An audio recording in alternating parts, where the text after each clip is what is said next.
Boa noite, graças e paz. Como o pastor João falou, me chamo Esaú. É um prazer estar aqui com vocês essa noite. Faço parte da Nova Aliança desde que ela começou. E já estou denunciando a minha idade aí. Sou das antigas. E é sempre bom estar aqui de volta em casa. Já faz um tempo que eu saí de Imperatriz, mas sempre que dá eu volto para rever amigos, rever a família. Agora meus pais voltaram a morar aqui. Mas Imperatriz é um lugar que marcou uma mudança radical nas nossas vidas, na minha vida, na vida da minha família. Imperatriz, eu posso dizer que foi o lugar onde Deus realmente me chamou e se revelou para mim de uma forma muito mais profunda e muito mais pessoal, muito mais íntima, que eu jamais pensei que Ele poderia se revelar. E eu sou muito grato por essa igreja, por esse lugar. Obrigado por você que está aqui essa noite. E eu espero que o Senhor fale aos nossos corações. Ele tem falado ao meu coração bastante esses dias. Inclusive sábado passado. Quem estava aqui sábado passado? Quem ouviu a palavra? Foi muito engraçado porque Deus vem falando comigo sobre a frase que foi pregada sábado passado, já tem um tempo, tem um mês mais ou menos. Eu tenho orado pelo meu próximo passo em missões, e Deus falou comigo nesse texto de Isaías 6, que o pastor citou hoje também. E essa frase especificamente, eis-me aqui. E foi tão engraçado porque eu estava no mesmo momento assim, Deus, será mesmo? Será que o Senhor me chamou para isso? Que o Senhor quer mesmo que eu faça isso, que eu vá para esse lugar? E como Deus, Ele tem um bom senso de humor, né? Ele colocou bem no telão assim para mim, para eu lembrar a frase. Eis-me aqui, bem grande. Na hora que eu vi, falei, eu preciso tirar uma foto dessa frase, porque é o que Deus tem falado comigo nesse tempo. E é o que eu quero compartilhar também um pouco, não nesse texto, mas tem a ver com aquilo que eu quero falar nessa noite. Mas antes de eu compartilhar a palavra, eu quero me apresentar um pouco melhor, apresentar o trabalho que eu tenho feito ao longo desses últimos anos. Eu sou missionário, desde 2019 eu estou atuando em missões em tempo integral. Então, em 2019, eu saí pela primeira vez para fazer missões transculturais. E eu fui para uma base missionária na Inglaterra, onde eu fui treinado ali por mais ou menos 2 anos. E foi um tempo incrível, um tempo maravilhoso. Foi um tempo da pandemia também, né? Então foi um tempo bem desafiador, mas Deus fez grandes coisas naquele lugar. Tive muitas experiências sobrenaturais da provisão de Deus, morando em um país que tem a moeda mais cara hoje do mundo. E para nós brasileiros não é nada fácil estar num país como esse, financeiramente falando. Mas eu vi Deus fazer milagres extraordinários. Assim, de eu chegar em casa e ter um envelope com dinheiro na minha porta, me esperando. E de outras vezes de eu estar orando por alguma coisa, um desafio financeiro que eu tinha muito alto. E orar numa noite, no dia seguinte, alguém chegar para mim e falar assim, Deus mandou eu pagar tudo o que tu precisa. E esses são apenas alguns exemplos do que eu experimentei naquele tempo. E nesse tempo que eu passei ali, eu tive a oportunidade de ter algumas experiências no campo missionário. Trabalhei um pouco com povos muçulmanos, trabalhei um pouco com refugiados da guerra. Trabalhei um pouco também na minha área de comunicação, sou formado em jornalismo. E desenvolvi projetos nessa área ali também na nossa base missionária. Trabalhei também ajudando outras pessoas, inclusive missionários, a aprender o inglês, que é uma ferramenta muito importante para o campo missionário. Também pude trabalhar num projeto que ajuda pessoas a aprenderem o inglês, principalmente missionários que estão no campo. Mas hoje eu quero compartilhar um pouco mais especificamente desse último tempo que eu passei, que não foi na Inglaterra. Eu voltei para o Brasil em 2021. E depois de alguns meses eu fui para uma outra base missionária, lá em Maringá, no estado do Paraná, onde eu passei 1 ano e meio, mais ou menos, e eu voltei tem um mês, eu acho, que eu voltei de lá. E o que eu quero compartilhar aqui com vocês hoje é um pouco desse trabalho que eu pude desenvolver ali em Maringá, especificamente, em missões. Eu quero mostrar para vocês alguns projetos que eu pude fazer parte naquele tempo, para que vocês possam conhecer o que Deus tem feito em missões aqui no Brasil, nessa parte do Brasil, né, ali no sul do Brasil, para que vocês possam conhecer um pouco mais. E esse aqui é um dos projetos que eu trabalhei, um dos principais projetos que eu pude atuar, chamado Promoção Humana. É um projeto de evangelismo e justiça social. Então a gente desenvolve trabalhos em várias frentes, muitas delas voltadas para o esporte e voltado também para comunidades carentes. Eu tive o privilégio de trabalhar em uma comunidade carente ali perto da nossa base, chamada José Richa. Quem me acompanha já no Instagram já viu que eu sempre postava, né, com o trabalho que a gente fazia lá. E nesse trabalho a gente fazia uma ação de pintura dos muros no bairro. Era um bairro bem carente, um bairro assolado pela violência, pelo tráfico de drogas, pela prostituição, assim, desde dos menores mesmo. Assim, e a gente, Deus nos deu essa estratégia para alcançar o coração dos moradores, das pessoas. Então a gente se oferecia para pintar o muro das casas, para fazer mutirão, para limpar as ruas. E com o tempo os próprios moradores iam ajudando a gente também. Aqui são algumas das crianças. E esse é outro trabalho que a gente desenvolvia nesse ministério, que era um discipulado com as crianças. Então toda semana a gente estava ali com elas, numa célula, fazendo discipulado com essas crianças. E foi impressionante ver o que Deus começou a fazer na vida daquelas crianças, porque muitas delas, como elas têm um contato muito próximo com o tráfico, com a prostituição, quando a gente perguntava assim, qual era o objetivo de vida delas, o auge para elas de vida era se tornar como um traficante, era ser como um daqueles caras que comandavam o bairro. Então, para a gente aquilo era de partir o coração. Mas a gente viu com o tempo, com o discipulado, ensinando a palavra para elas e restaurando a identidade daquelas crianças. Muitas hoje já têm um posicionamento diferente, um comportamento diferente, já têm levado luz para suas casas, e Deus tem feito coisas sobrenaturais na vida delas. Aqui também é um trabalho que a gente faz toda semana, distribuindo alimentos nesse mesmo bairro. É um tempo que a gente tem de evangelismo, de relacionamento com os moradores. Também a gente orava pelas pessoas, fazíamos cultos ali naquele bairro. E foi uma experiência incrível que eu tive de estar ali naquele lugar. Aqui são mais algumas imagens das crianças na célula, nosso discipulado. Aqui nesse dia foi uma cantata de Natal que eles fizeram. Isso aqui para a gente pode parecer muito normal, para a nossa realidade de igreja, né? Mas para essas crianças isso aqui era algo de outro mundo, porque elas nunca tinham saído do bairro delas para ir numa igreja, que essa que era a igreja sede, que tem parceria com a gente. Era uma igreja bem grande comparado com a realidade deles, e eles saíram e foram apresentar, foram cantar nesse dia no culto, e eles estavam assim, maravilhados. E foi muito lindo ver o que Deus fez ali. Então nós já pintamos cerca de 250 muros, já tem mais com certeza, porque o trabalho continua sendo feito lá. E mais de cerca de 75 crianças sendo atendidas semanalmente ali naquele bairro. Outro projeto que a gente trabalha é uma escola chamada ETED, que é uma escola de treinamento e discipulado, que é voltada para pessoas que querem entender qual é o seu chamado, a sua vocação, que querem descobrir a sua identidade em Deus. Então elas tiram um tempo de 5 a 6 meses ali com a gente, fazendo esse treinamento. E a gente tem aulas e também tem uma parte prática. A gente faz uma viagem missionária com essas pessoas. A maioria são jovens. E a gente desenvolve diversas atividades lá. E é um tempo onde eles aprendem sobre o caráter de Deus, aprendem mais profundo sobre a palavra, sobre vocação, sobre chamado, aprendem sobre missões transculturais.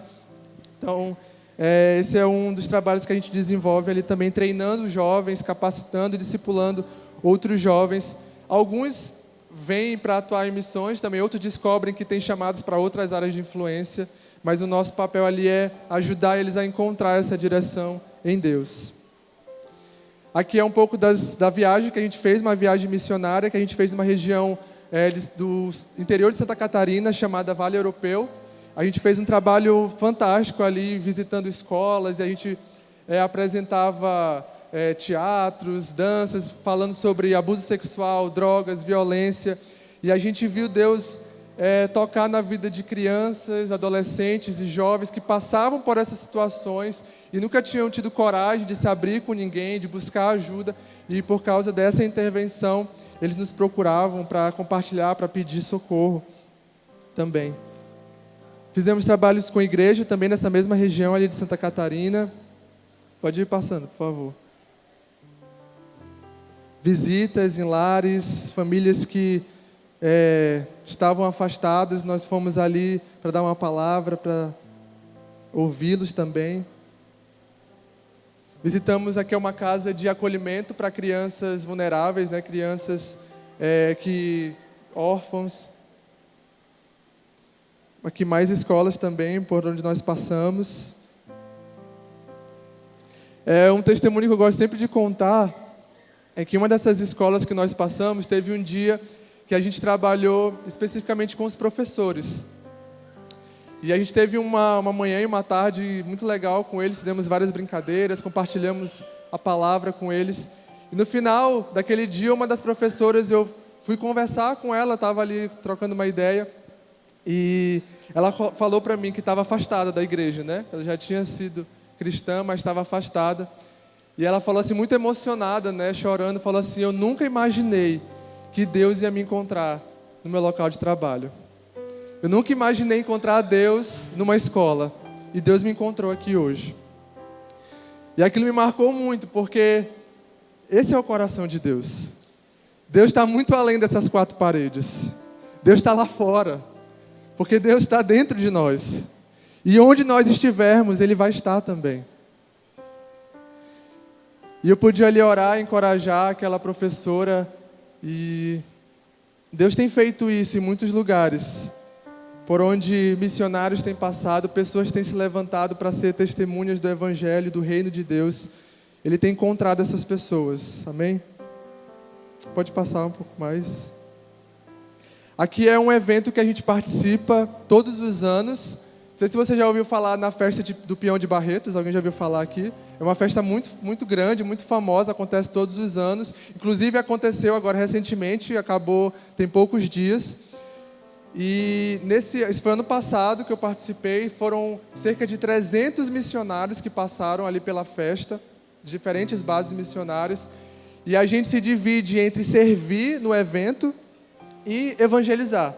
Então, enquanto tem um grupo trabalhando mesmo na festa, ajudando em diferentes setores, tem uma outra equipe nas ruas, evangelizando as pessoas ali dentro da festa mesmo. Então, assim, os testemunhos são loucos demais, porque imagina a pessoa vai para uma festa para encher a cara, para meter o louco, e de repente ela encontra um missionário lá dentro que começa a pregar, a falar de Jesus para ela. É extraordinário. Aqui é um pouco do nosso trabalho lá na festa também. Até de palhaço a gente se veste, gente. O que a gente não faz por Jesus? E quem me conhece sabe que eu sou bem tímido, né? Então, para eu me vestir de palhaço, é Deus mesmo. Nós passamos por mais ou menos 6 cidades fazendo esse trabalho. Isso foi no ano retrasado, se eu não me engano. Ou ano passado, não lembro direito. Pode passar. Esse é outro projeto que a gente também participa, que é o Bíblia em Cada Casa. A gente escolhe um bairro ou uma cidade e a gente sai distribuindo exemplares da Bíblia de porta em porta. E aí, se a pessoa permitir, a gente entra, conversa, lê uma passagem da Bíblia, ora com ela, compartilha ali o Evangelho. E o intuito desse projeto é erradicar a pobreza bíblica no mundo. Então, é um trabalho que também está acontecendo, é um trabalho que pode ser trazido para qualquer lugar, qualquer região do Brasil. É só entrar em contato que eles mandam equipes, onde tiver uma equipe mais próxima. Inclusive, se eu não me engano, em São Luís, na base de São Luís, existe uma equipe que faz esse trabalho também. Pode passar. Aqui é um pouco mais do Bíblia em Cada Casa. Pode continuar. Esse aqui é o Mission Adventures, que é um programa de missões de férias que a gente realiza. Então, a gente recebe pessoas por mais ou menos 10 dias, ali onde elas podem ter uma experiência com missões. E aí a gente faz uma viagem missionária também. A gente fez uma viagem missionária para o Paraguai. Passamos uns 5, 6 dias ali no Paraguai, onde nós pudemos ajudar em reformas de escolas, fizemos evangelismo nas praças. Foi muito bacana também esse trabalho. Pode passar que a mídia não deixa a gente, né? Quem é da comunicação é sempre da comunicação. Esse aqui foi o último projeto que eu fiz parte. Aqui, na verdade, eu fiz parte como aluno. Recentemente, eu senti o Senhor colocando no meu coração essa necessidade, essa urgência de me aprofundar na palavra. Então, eu fiz essa escola, esse treinamento chamado Escola de Estudos Bíblicos. Foi uma escola de 9 meses, onde a gente estudou um estudo panorâmico de toda a Bíblia. Então, foi um tempo muito enriquecedor, muito grandioso para mim, assim, onde eu pude aprender muitas coisas sobre a palavra, para me preparar melhor, para ter mais ferramentas para exercer o meu chamado como missionário. Eu lembro que um amigo meu uma vez me falou assim: Esaú, ele perguntou para mim, tu sabe o que a coisa mais importante que um missionário mais precisa ter para ser um missionário? E aquela pergunta me pegou de surpresa, e eu pensei em muitas coisas que pareciam ser a resposta certa, né? Precisa, sei lá, de muita oração, precisa jejuar muito, precisa, enfim, não sei, ser parte de uma igreja. E eu não consegui responder para ele porque todas essas respostas não pareciam suficientes. E ele virou para mim de uma maneira bem simples e falou assim: o missionário precisa conhecer a palavra de Deus. E aquilo ali me marcou de uma forma profunda. Eu falei, eu preciso disso, eu preciso me aprofundar na palavra. Então essa escola serviu para isso e foi um tempo muito bom, acabou recentemente. E foi muito bom. E hoje eu quero compartilhar um pouco também daquilo que o Senhor já tem me ensinado nesse tempo com vocês. Aqui foi um dia que a gente foi fazer, dentro dessa escola, a gente teve uma ação prática, onde a gente foi visitar uma comunidade cigana, lá no Paraná. E foi muito interessante, porque eu nunca tinha tido contato com o povo cigano. E eles é uma comunidade cristã de ciganos. Então a gente foi ali fazer um culto com eles. Então é uma cultura totalmente diferente dentro do Brasil. É bem diferente mesmo. E foi muito legal essa troca, conhecer essa cultura tão diferente da nossa.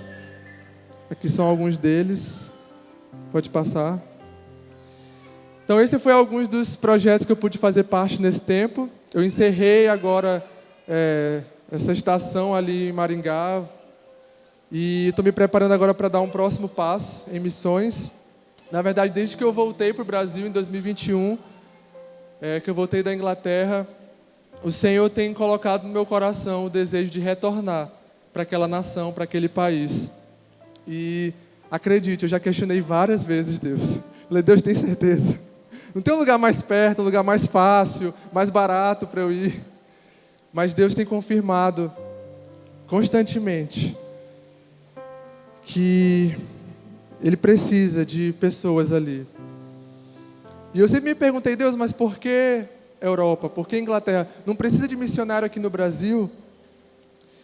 Mas o tempo que eu passei lá, que eu pude conhecer a realidade daquele lugar e conversando com outros missionários, eu pude ver o quanto aquele lugar precisa do Evangelho.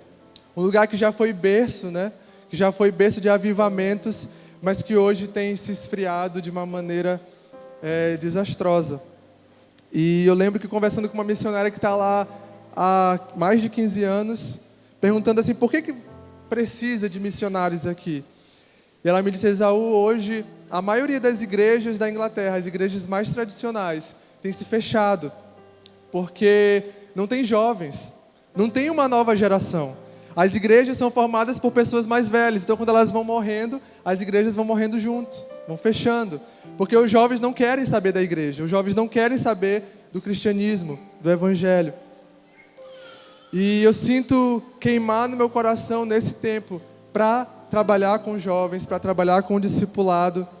E é isso que eu estou indo fazer ali também. Vamos trabalhar treinando pessoas, treinando jovens que querem se dispor a fazer missões, que querem pregar o evangelho nas nações.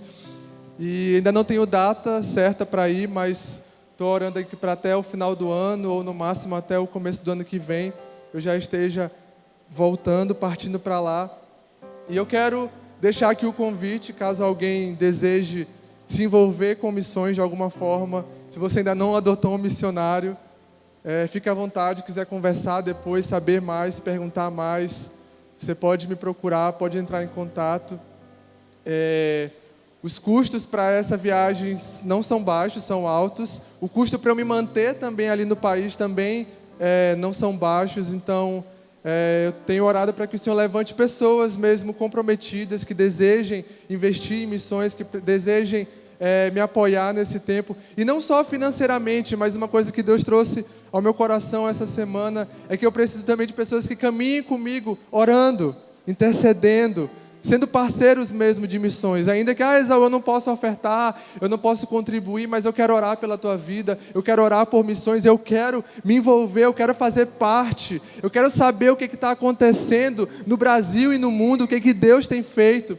Então, se Deus te incomodar, tocar no seu coração, você pode me procurar, conversar comigo, eu vou te colocar ali na minha lista de contatos para você receber todas as notícias sempre que eu puder te atualizar, e vai ser um prazer caminhar com você nesse tempo. Mas independente de você caminhar comigo ou não, o meu desafio para nós como igreja nós precisamos nos envolver em missões. Como igreja, nós precisamos fazer parte da obra missionária. Nós podemos fazer parte contribuindo, orando ou indo. Alguns vão sair da sua casa, vão para outro lugar, outra nação, para ser missionário em tempo integral. Outros vão ser chamados para ser mantenedores. Outros vão ser chamados para ser intercessores. Outros vão ser chamados para a sua área de influência, onde você está mesmo. Mas aonde quer que você estiver, é possível você se envolver com missões. Amém? É possível você ser também uma testemunha do Evangelho de Cristo. E é sobre isso que eu quero falar com vocês nessa noite. Eu quero que você abra sua Bíblia em Atos capítulo 1.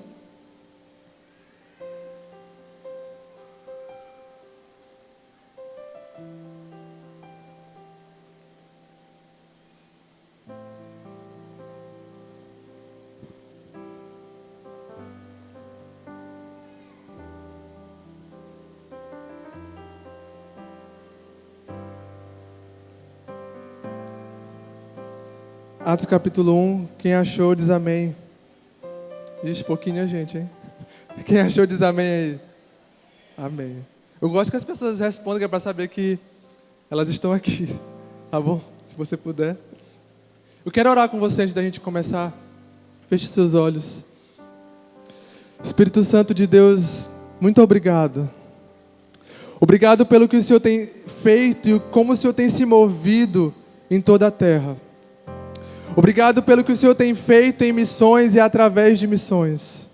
Obrigado pela vida de cada missionário, obrigado pela vida de cada instituição, organização missionária, de cada igreja que se envolve com a obra missionária. Obrigado por essa igreja que eu sei que se envolve com a obra missionária. Deus, eu oro para que o Senhor continue movendo e agindo, porque essa obra é tua. Essa obra pertence a ti. Nós somos apenas instrumentos, somos apenas vasos, e nós nos colocamos ao teu dispor. E nessa noite eu oro para que isso seja ainda mais despertado nos nossos corações, que isso queime ainda mais forte nos nossos corações nessa noite. Nós oramos para que a tua palavra possa penetrar nas nossas almas, possa penetrar no nosso espírito, de uma forma profunda e poderosa. Que o Senhor possa trazer iluminação sobre nós e entendimento da tua palavra, do teu evangelho, para que possamos viver essa palavra, Senhor. Não queremos sair daqui apenas com mais informação, com mais conhecimento, mas queremos sair daqui desafiados a agir. Seja como for, seja como o Senhor desejar nos usar, nós dizemos: eis-nos aqui, em nome de Jesus. Amém. Amém?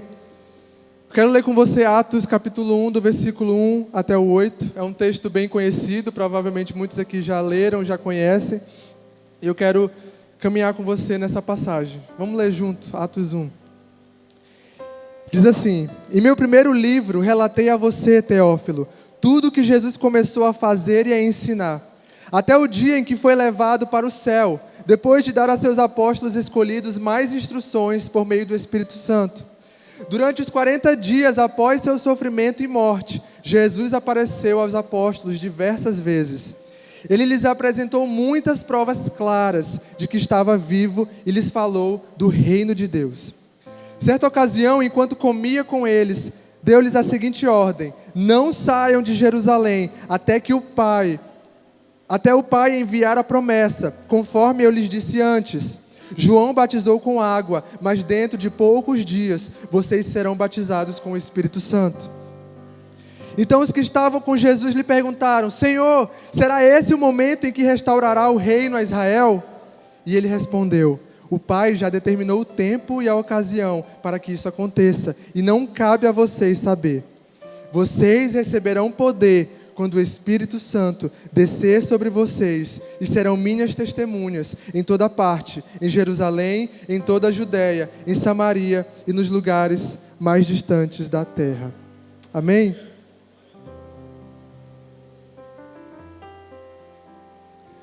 O livro de Atos, ele é um livro muito poderoso e muito fantástico, porque ele praticamente narra a história de como a igreja começou. Então ele narra a minha e a sua história, amém? E ele começa dizendo aqui, né, em meu primeiro livro, porque Atos, acredita-se que ele é uma continuação do Evangelho de Lucas.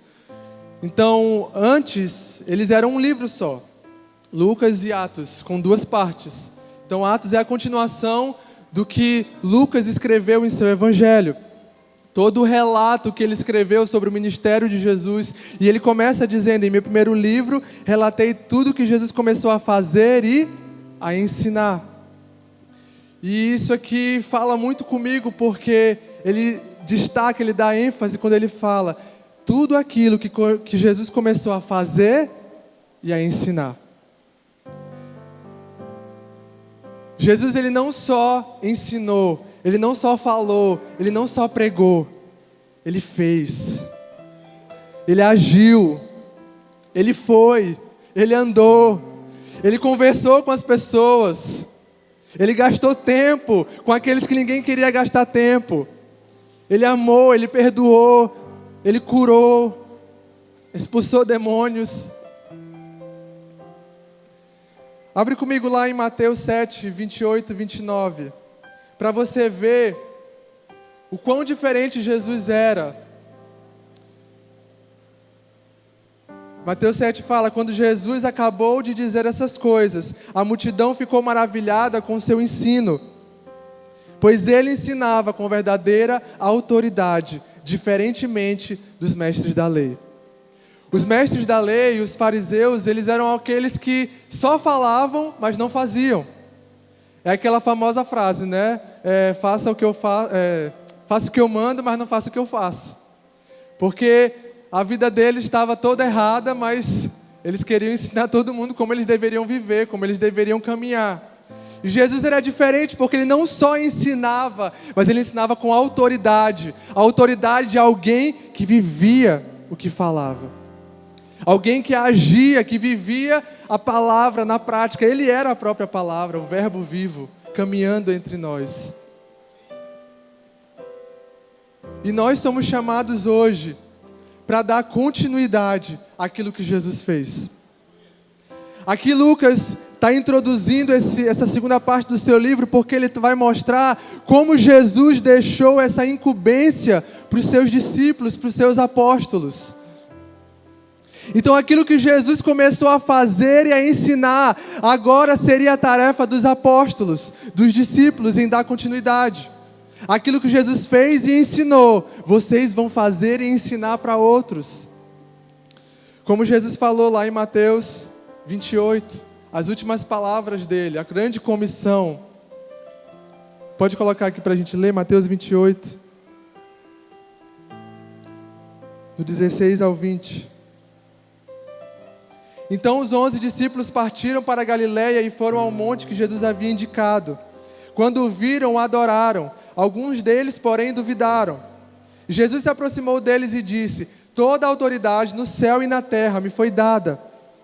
Portanto, vão e façam discípulos de todas as nações, batizando-os em nome do Pai, do Filho e do Espírito Santo, Ensinem esses novos discípulos a obedecerem a todas as ordens que eu lhes dei. E lembrem-se disto, estou sempre com vocês até o fim dos tempos. Então, irmãos, aquilo que Jesus começou a fazer e a ensinar, agora Ele estava deixando para os discípulos, para que eles dessem continuidade. E hoje, essa tarefa é de quem? É nossa, da igreja. Essa tarefa é do corpo de Cristo aqui na terra, que somos eu e você, amém? Você crê nisso? E ele continua dizendo, relatei a você tudo que Jesus começou a fazer e ensinar. Versículo 2, até o dia em que foi levado para o céu, depois de dar a seus apóstolos escolhidos mais instruções por meio do Espírito Santo. Eu acho muito curioso isso aqui, porque aqui Jesus já ressuscitou, é o Jesus ressurreto. Ele já tinha morrido na cruz, ele já tinha ressuscitado ao terceiro dia. E isso aqui, presta atenção no como ele fala aqui. Depois de dar a seus apóstolos escolhidos mais instruções por meio de quem? Do Espírito Santo. Isso para mim é extraordinário. Jesus, ressurreto, o Filho de Deus, Ele escolheu ser usado pelo Espírito Santo. O Jesus ressurreto que venceu a morte, que morreu pelos nossos pecados na cruz, estava ali vivo, na frente dos apóstolos, mas Ele não estava só, Ele estava sendo usado pelo Espírito Santo. Então quem eu sou? Quem eu penso que eu sou para não ser dependente do Espírito Santo de Deus? Nós somos chamados para ser testemunhas, nós somos chamados para depender do Espírito Santo de Deus.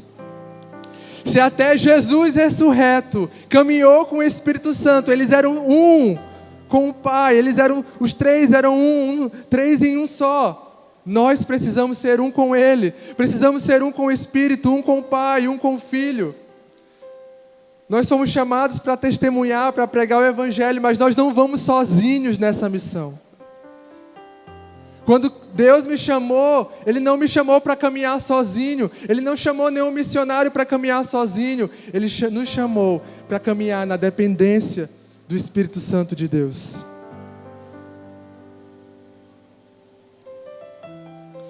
E no versículo 3 ele continua dizendo, durante os 40 dias, após seu sofrimento e morte, Jesus apareceu aos apóstolos diversas vezes. Ele lhes apresentou muitas provas claras de que estava vivo e lhes falou do reino de Deus. Imagina só isso. Jesus vivo diante dos apóstolos. O Jesus que havia vencido a morte. E às vezes a gente para se questionar, fala assim, mas claro, os apóstolos caminharam com Jesus, eles viam Jesus, comiam com Jesus, é claro que eles fizeram tudo o que eles fizeram. Mas deixa eu te falar uma coisa, a palavra nos diz que esse mesmo Cristo vivo, hoje habita dentro de nós. A palavra diz, já não sou eu quem vivo, mas Cristo vive em mim. O mesmo Cristo que caminhou com os apóstolos, com os discípulos, Ele hoje habita dentro de mim e de você. E eu já ouvi alguns pregadores falarem assim, a gente acha que quando a gente chegar no céu, a gente vai querer perguntar para os discípulos, como foi andar com Jesus? Como foi caminhar com o Mestre?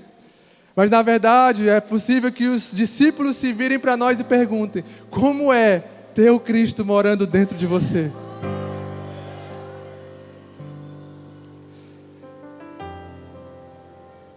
Você crê nisso? Então não tem desculpa. O Cristo vivo habita dentro de nós. Ele nos deu o seu Espírito Santo para nos ensinar em toda verdade. E é interessante porque Lucas registra aqui que Jesus passou mais ou menos 40 dias aparecendo para os discípulos, estando ali com eles. E sobre o que ele falou nesse tempo, nesses 40 dias? Sobre o reino de Deus. Jesus falou sobre o reino de Deus. E Jesus já tinha falado incansavelmente sobre o reino de Deus durante o seu ministério na terra. Durante os 3 anos que ele passou com os discípulos, ele falava somente do reino de Deus, o reino de Deus. E quando ele volta, que ele ressuscita, talvez os discípulos deviam estar esperando. Agora ele vai vir com uma revelação bombástica. Agora ele vai trazer algo novo, uma nova unção, vai trazer algo que a gente nunca viu. E o que foi que Jesus falou novamente? O reino de Deus. Porque o reino de Deus, por si só, é novidade de vida, igreja. A gente não precisa de uma nova revelação. A gente não precisa de um novo ministério, uma nova unção. O que nós precisamos é conhecer o reino de Deus. A revelação desse reino que já se manifestou quando Cristo veio ao mundo. E nós fazemos parte desse reino. Apocalipse 1 fala que Ele nos fez sacerdócio real. Ele nos fez reino e sacerdócio. Nós fazemos parte desse reino de sacerdotes. Amém?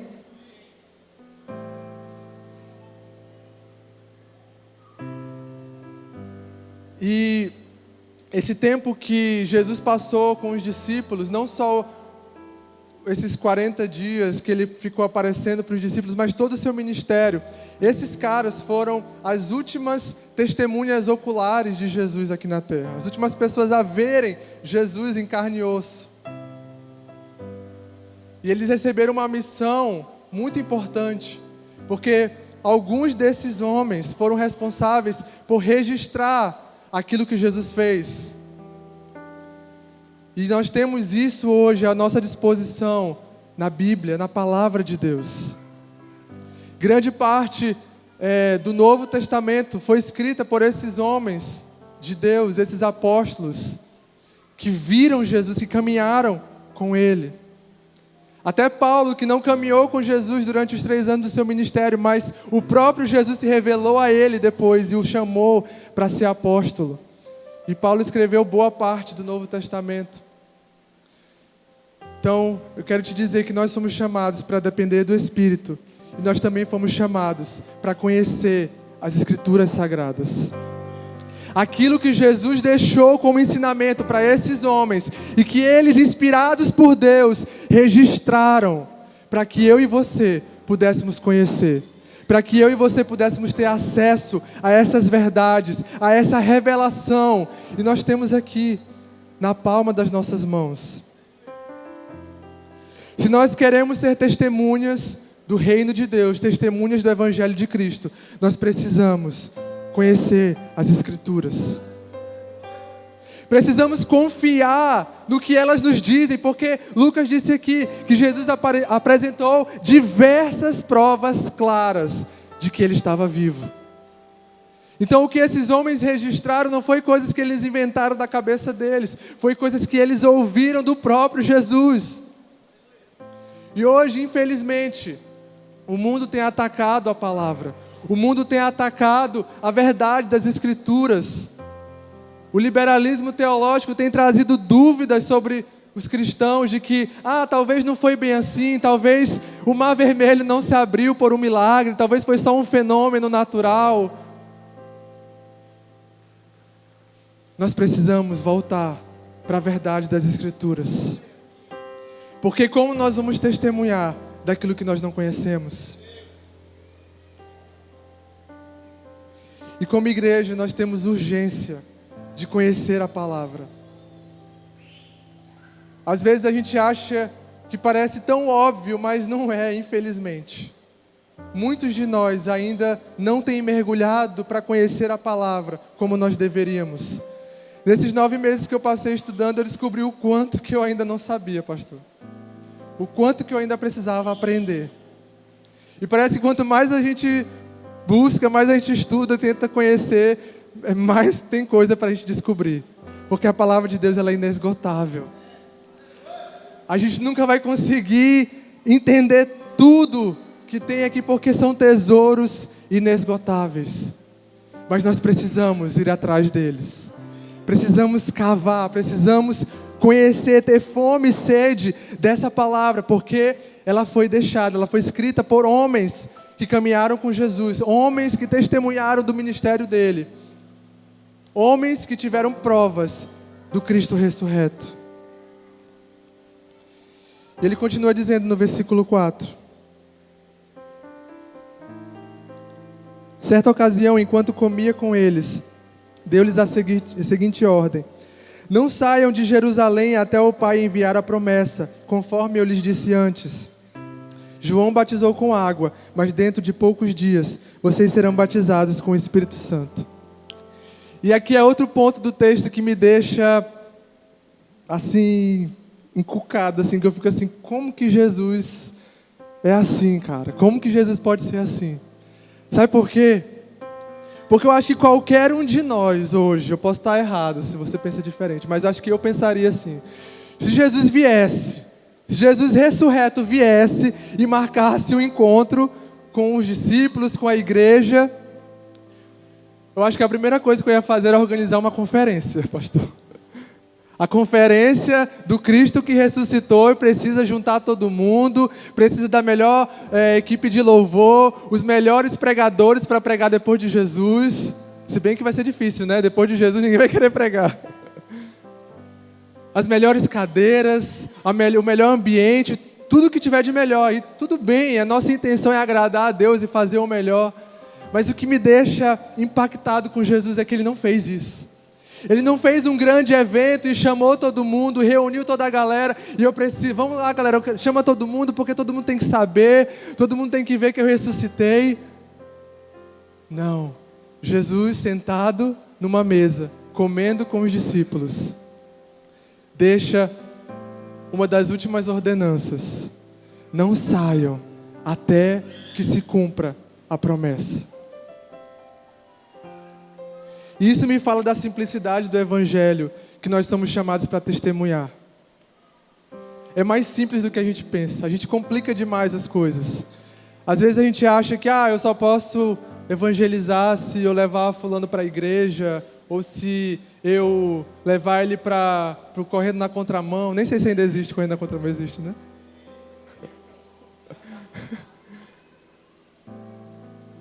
Mas o Evangelho, ele é simples, ele foi feito para ser compartilhado numa refeição, numa conversa. Quando você está, só você e um amigo seu, que precisa de uma oração, que precisa de uma palavra. O Evangelho precisa se manifestar nessas horas também. Eu lembro que uma das experiências que eu tive em um país muçulmano, nós passamos 2 meses num país muçulmano, e era um país onde a gente não podia pregar o Evangelho tão abertamente, não era tão perseguido, não era uma perseguição muito forte, mas ainda assim nós tínhamos várias restrições. A gente não podia, por exemplo, sair nas ruas para evangelizar, ou fazer, sei lá, uma roda de louvor na praça, porque a gente corria o risco da polícia chegar e dispersar a gente. Então a estratégia que Deus nos dava para alcançar as pessoas era sair para comer com elas. Sair para tomar um café, para comer, conversar. E eu lembro que eu já estava angustiado, porque a gente já estava, acho que, 1 ou 2 semanas naquele país. E eu, como um bom brasileiro, pentecostal, crente, falei: Deus, eu quero evangelizar, eu quero falar de Jesus para alguém na rua, eu quero orar, alguém ser curado, eu quero que alguém se converta, eu quero ver alguma coisa acontecendo. E nada estava acontecendo. E eu estava frustrado, angustiado. Falava: Deus, não acredito que eu vou ficar aqui esse tempo todo e o Senhor não vai fazer nada, o Senhor não vai me usar. E um dia a gente estava indo fazer evangelismo, né? A gente foi para o shopping da cidade para encontrar pessoas. Foi a ideia que Deus trouxe no nosso coração, de caminhar no shopping e conhecer pessoas. E no caminho eu falei: Deus, hoje eu preciso conhecer alguém, o Senhor precisa colocar alguém no meu caminho, senão eu vou surtar.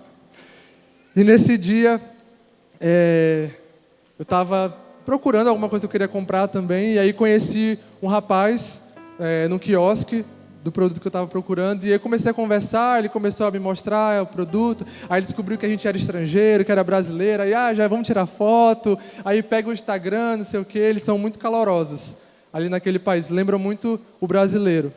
E aí ele já pegou meu contato e tal, falei: tá bom, pegou meu contato, mas não vai falar comigo, né? Nem me conhece direito. E aí a gente foi para casa, e eu acho que no mesmo dia ou no dia seguinte, ele me mandou uma mensagem. E começou a fazer um monte de pergunta. o que você veio fazer aqui? Quem é você? E eu não podia falar que era missionário, porque a gente podia comprometer toda a missão se a gente falar. A gente falava que a gente tinha ido fazer uma escola bíblica e estava conhecendo o lugar, porque era um lugar onde havia lugares históricos, né? Foi numa região que na Bíblia é registrada como Antioquia. Hoje é essa região, onde a gente estava. E ele começou a perguntar várias coisas e ele perguntou assim: por que você veio para o meu país? Aí falei: e agora? Como é que eu vou falar para ele? O que eu vim fazer aqui, meu Deus? Por que eu vim para cá? E aí Deus me lembrou. Antes de eu ir para aquele país, a gente estava... Isso era parte do treinamento, da escola que a gente fez de treinamento, essa viagem missionária. E a gente tinha que orar para Deus mostrar para onde a gente ia. E eu lembro que, isso antes da escola começar, eu já sabia que eu ia fazer a escola, mas ainda não tinha começado. E eu estava orando por isso alguns dias. E eu lembro que um dia eu estava num acampamento e algumas pessoas estavam orando por mim. E naquele momento eu não estava pensando nisso. Mas enquanto essas pessoas oravam por mim, eu tive uma visão. E nessa visão eu via a bandeira daquele país. De primeiro eu não reconheci que era a bandeira daquele país, mas depois eu fui pesquisar e eu descobri que era aquele país. E eu sabia que aquele país era um dos países que a nossa base tinha conexão e enviava equipes para fazer viagens missionárias. Então eu guardei aquela informação no meu coração. E quando chegou o dia de descobrir para onde nós iríamos, eles nos deram 3 opções para a gente escolher, e uma dessas opções era esse país. Então eu entendi que o Senhor estava realmente... Ele tinha falado para mim, Ele tinha mostrado para mim que Ele me levaria para aquele lugar. E eu falei isso para Ele, não com todos esses detalhes, claro. Mas eu falei assim: Deus falou para mim, para eu vir para cá. E Ele falou assim: como assim Deus falou para você? Eu não sabia que Deus falava. Ele fala. Ele falou comigo. E Ele pode falar com você também, se você quiser. E eu não sabia que na cultura muçulmana eles não acreditam que Deus fala, né? E eu falei assim: vamos fazer o seguinte, vamos marcar de se encontrar, para a gente conversar e eu te contar mais sobre isso. E ele me chamou para almoçar com ele, naquela semana. E eu fui, mas eu fui morrendo de medo. Porque eu ia conversar pela primeira vez com um jovem muçulmano. Eu nunca tinha conversado com um muçulmano na minha vida. Falei, eu não estava com medo de ser um homem-bomba não, tá, gente? Eu estava com medo das perguntas que ele ia fazer. Porque a maioria dos muçulmanos, eles são fiéis à fé deles. Eles realmente conhecem aquilo que eles creem. Eles não estão de brincadeira. E eu fiquei com medo do que ele ia perguntar, se eu não soubesse responder, como é que eu vou fazer para não ofender esse cara e perder o coração dele. Mas eu fui, pedindo a dependência do Espírito Santo, mas eu fui. A gente sentou, começou a conversar, ele fez várias perguntas, perguntou se na nossa Bíblia falava de Maomé, porque na Bíblia deles, no Alcorão, fala de Jesus, né? Só que para ele Jesus foi só um profeta que passou aqui na terra. E eu falei para ele: não, na Bíblia não tem nada sobre Maomé. E aí, várias perguntas básicas, que para a gente é básico, que para ele não faziam sentido. O que era pecado? Nós precisamos ser salvos, porque todos pecaram e foram destituídos da glória de Deus. Todas essas coisas eram novidade para ele. E ali Deus me deu a oportunidade de pregar o Evangelho para aquele rapaz, para aquele jovem. Numa simples conversa. E eu nem abri a Bíblia, nem nada, eu só fui respondendo as perguntas dele. É claro que no final eu não pude perguntar se ele queria aceitar Jesus, né? Porque é proibido fazer isso. Mas eu sei que uma semente foi plantada. E no final eu falei assim para ele: você quer que Deus fale com você? Ele falou assim: eu quero. Eu falei: então eu vou orar por você e eu quero que você peça isso também para Deus. Isso não é normal, o muçulmano conversar com Deus. Isso não é natural para ele. Eu falei, mas eu achei que ele não ia levar a sério, né? Falei assim: esse cara tá doido, esse cristão aí não sabe o que está falando. Deus falar, onde já se viu isso? E eu fui para casa. E a gente continuou trocando mensagem. E um dia ele falou assim: eu estou orando, eu estou pedindo para Deus falar comigo, mas tem uma voz dizendo que é para eu parar, que isso é mentira, que isso não vai acontecer. E eu falei assim: cara, continua orando, que eu estou orando daqui. E eu sei que alguma coisa não quer que tu ouça a voz de Deus, mas Deus quer falar contigo. E ele continuou. E alguns dias depois ele me manda uma mensagem e falou assim: eu tive um sonho.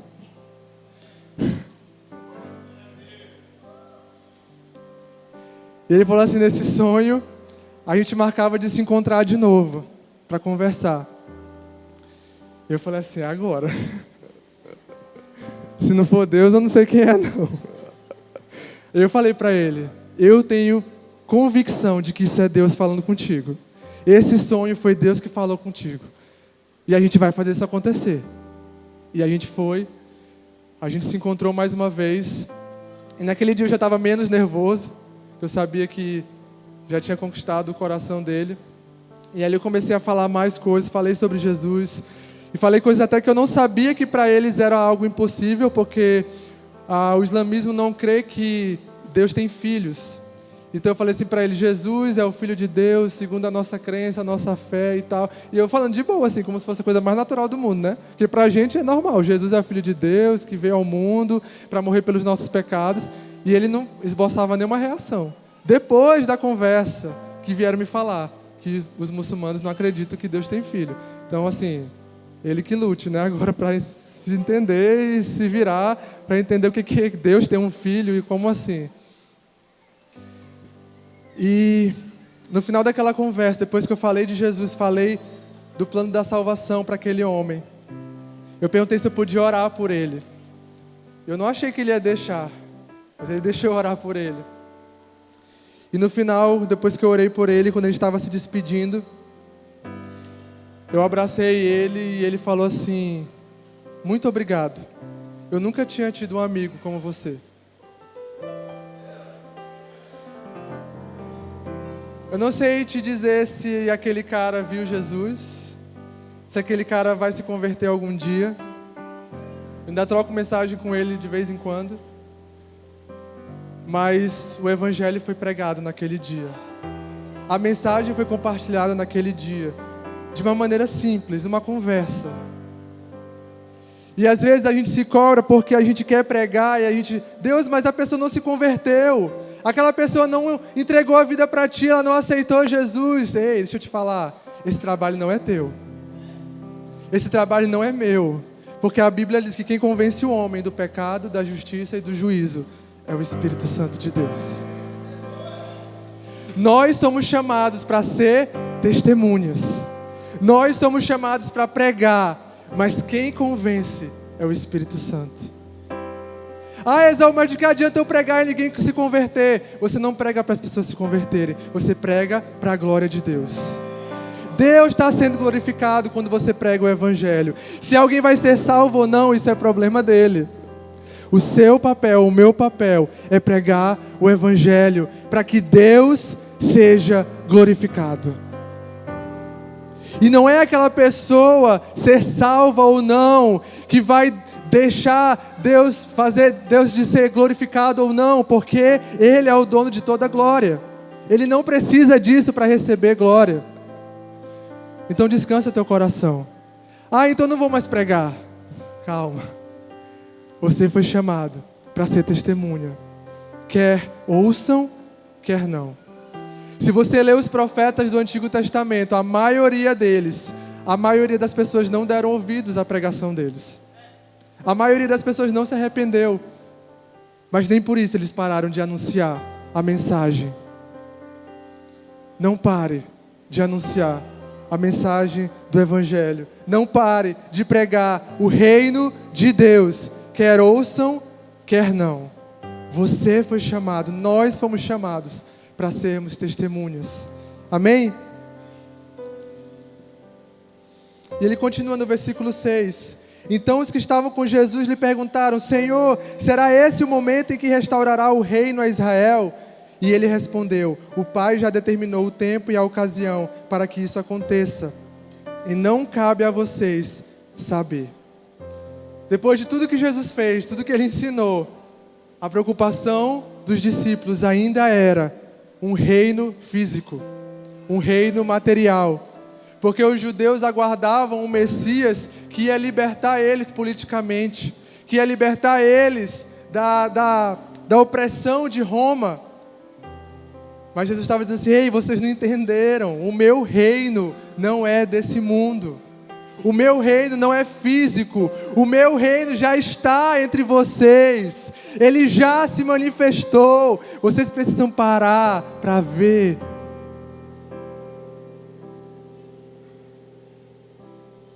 E quando Jesus falou do reino, lá em Mateus 6, ele fala, e buscar em primeiro lugar o reino dos céus e a sua justiça, e todas essas demais coisas vos serão acrescentadas. Então, Jesus trouxe uma lista de preocupações que as pessoas tinham, e no final ele fala assim, olha, mas não se preocupem com isso. A preocupação de vocês é, busquem o meu reino e a sua justiça. E aqui mais uma vez, no finalzinho, na reta final, Jesus está falando assim, ei, o reino de Deus já está aqui, vocês são testemunhas desse reino. E os apóstolos continuavam perguntando, mas e o reino que a gente espera? E o reino que a gente imaginou, que a gente sempre sonhou? E a nossa vontade, o meu jeito, o meu ministério, o meu dom, a minha igreja? A nossa preocupação precisa ser o reino de Deus. Anunciar o reino de Deus aqui na terra. Um reino que não é comida, que não é bebida. Um reino que não é físico. Um reino que não é político. Um reino espiritual, que é alegria, justiça e paz. Um reino que é salvação. Um reino que é redenção, que é perdão de pecado. Um reino que é restauração, regeneração.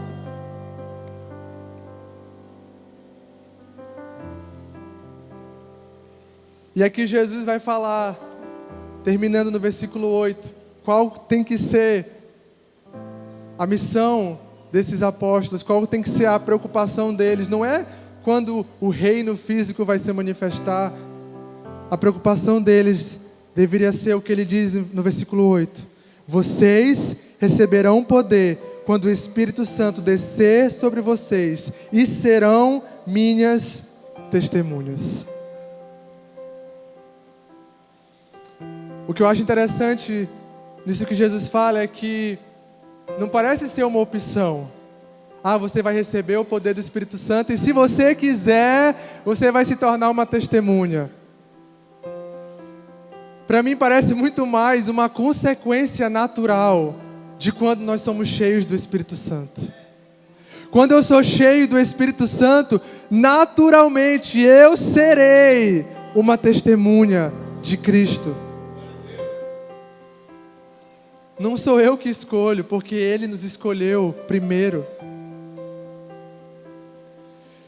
Então, se nós somos cheios do Espírito Santo, não é só para satisfazer a nossa alma, para satisfazer o nosso ego espiritual e dizer assim, eu sou o super crente, e eu tenho os dons do Espírito, e eu oro em línguas, e eu tenho um ministério poderoso. Não, você é cheio do Espírito Santo para ser testemunha de Jesus. E deixa eu te falar uma coisa. Talvez nem todo mundo vai ser missionário em tempo integral, mas todo cristão vai ser uma testemunha de Jesus. Se você ainda não é uma testemunha de Jesus, reveja o seu cristianismo. Se você ainda não é testemunha do reino de Deus, do evangelho de Cristo, talvez a gente está vivendo o cristianismo errado. Porque não tem como ser cheio do Espírito Santo e não ser testemunha de Jesus.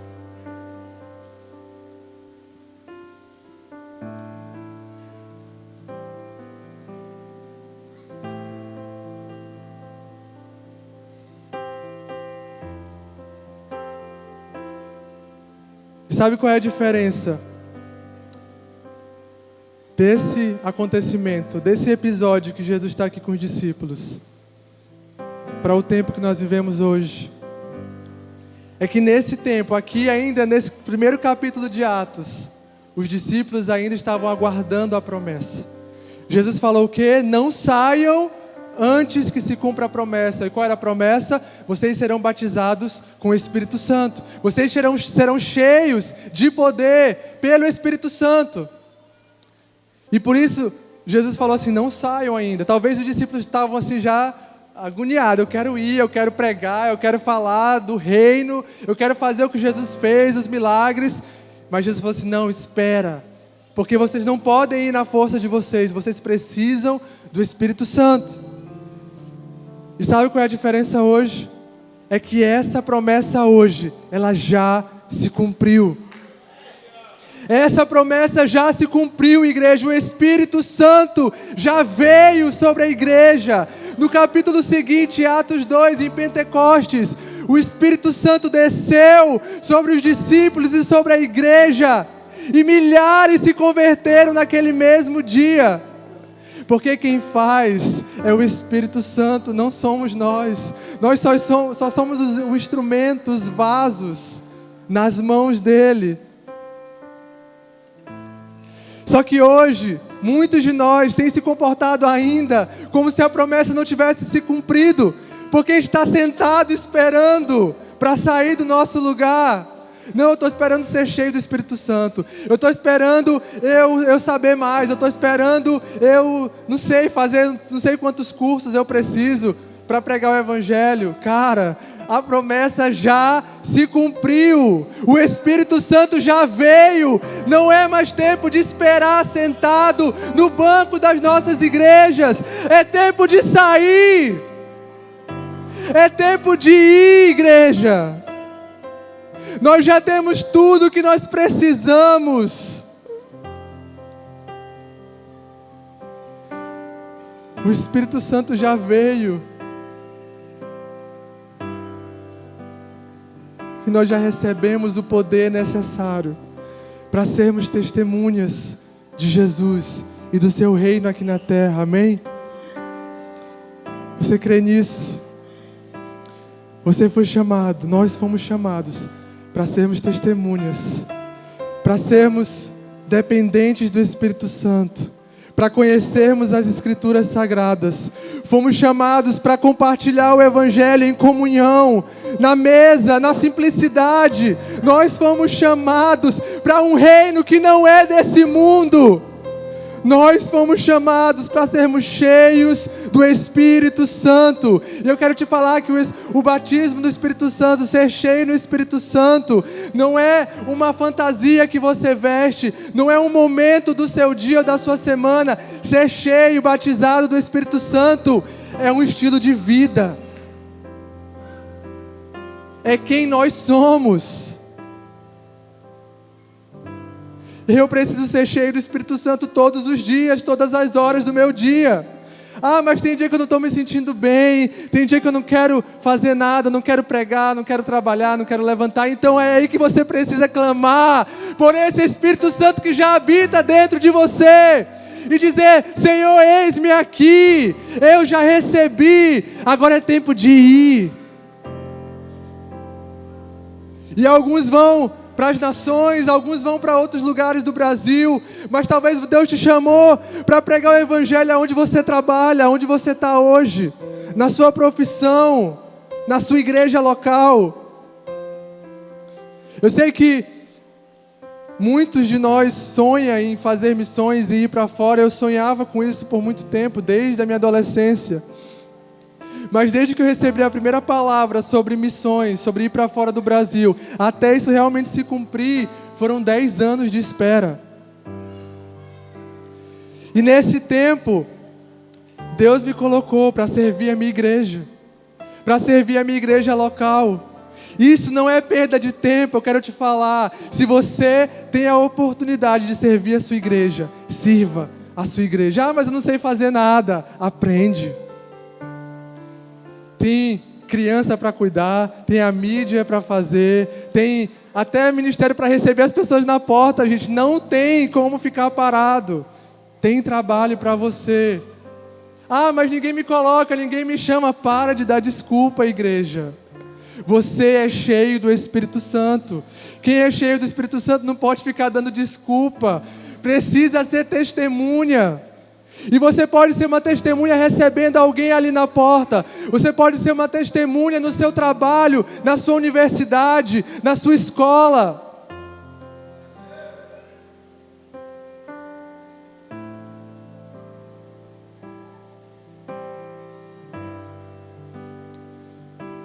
Se você se sente desafiado por isso, por essa verdade, por essa palavra, se você reconhece que é alguém que é cheio do Espírito Santo, e eu não estou te falando aqui de emoção, não, tipo assim, eu não estou me sentindo cheio do Espírito Santo, não é disso que eu estou falando, eu estou falando de convicção.